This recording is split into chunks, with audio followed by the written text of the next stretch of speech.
ममता कुलकर्णी अपने जमाने की बेहतरीन अभिनेत्रियों में से एक रही हैं। इंडस्ट्री में उन्होंने एक से एक कई सुपरहिट फिल्में दी। आज भी फैंस उन्हें राणा जी माफ करना गाने के लिए याद करते हैं। ममता ने इंडस्ट्री में अपनी दमदार अदाकारी के दम पर करोड़ों फैंस का दिल जीता। फिल्मों में अभिनय कर जितनी उन्होंने सुर्खियां बटोरी थी, उतनी ही असल जिंदगी में वह विवादों में भी घिरी रही। एक समय ऐसा आया जब उन्हें इन विवादों के कारण फिल्में मिलनी बंद हो गईं और वह इंडस्ट्री से दूर हो गईं। फिर वह सात्विक जीवन जीने लगी। ममता अपना 51वां जन्मदिन मना रही हैं। ममता कुलकर्णी का जन्म 20 अप्रैल 1972 को मुंबई में हुआ था। ममता ने साल 1992 में आई फिल्म तिरंगा से हिंदी सिनेमा में कदम रखा था। फिर उन्होंने आशिक, आवारा, क्रांतिवीर, वक्त हमारा है, सबसे बड़ा खिलाड़ी और करण अर्जुन जैसी कई हिट फिल्मों में काम किया।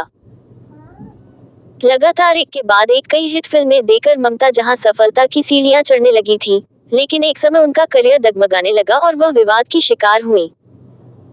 दरअसल साल 1993 में ममता ने स्टारडस्ट मैगजीन के लिए टॉपलेस फोटोशूट करवाया था।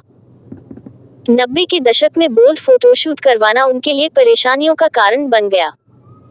हर तरफ इन तस्वीरों ने तहलका मचा दिया था।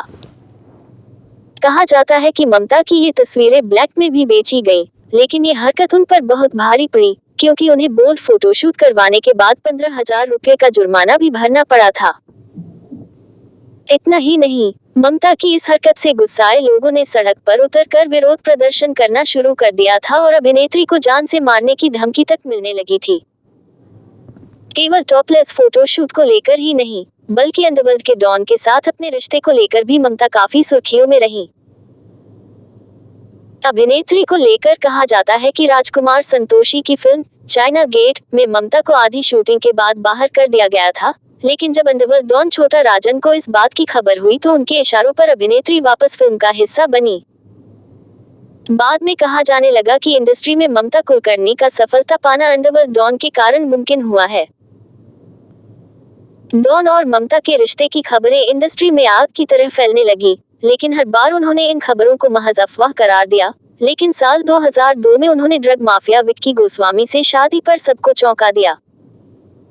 साल 2016 में ममता और विक्की को पुलिस ने केन्या एयरपोर्ट पर तस्करी के मामले में गिरफ्तार किया। हालांकि अभिनेत्री ने इसे साजिश करार दिया और बाद में उन्हें छोड़ दिया गया। शादी से पहले ही धीरे धीरे ममता ने फिल्में करनी कम कर दी थी। साल 1999 में अभिनेत्री ने फिल्म इंडस्ट्री को अलविदा कह दिया और शादी के बाद गुमनाम हो गई।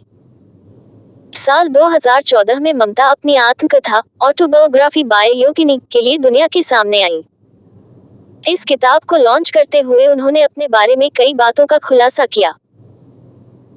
उन्होंने बताया कि वह कभी फिल्मों में आना ही नहीं चाहती थी, बल्कि अपनी मां की मर्जी के आगे मजबूर होकर उन्होंने इंडस्ट्री में कदम रखा था, जो उनकी सबसे बड़ी गलती थी।